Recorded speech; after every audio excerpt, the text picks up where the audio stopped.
sestra.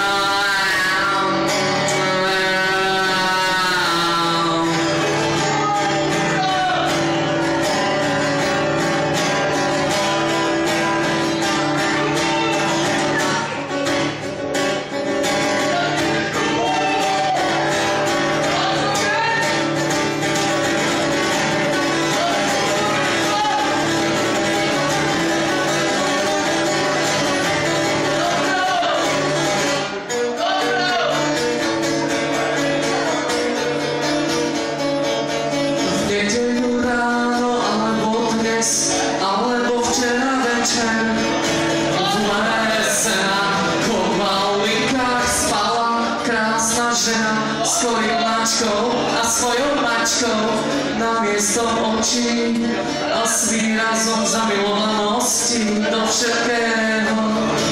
V lese na kovalikách s lepšie fungujúcim mozgom, s lepšie fungujúcim srdiečkom, s lepšie fungujúcim metabolizmom, s lepšie fungujúcim všetkým.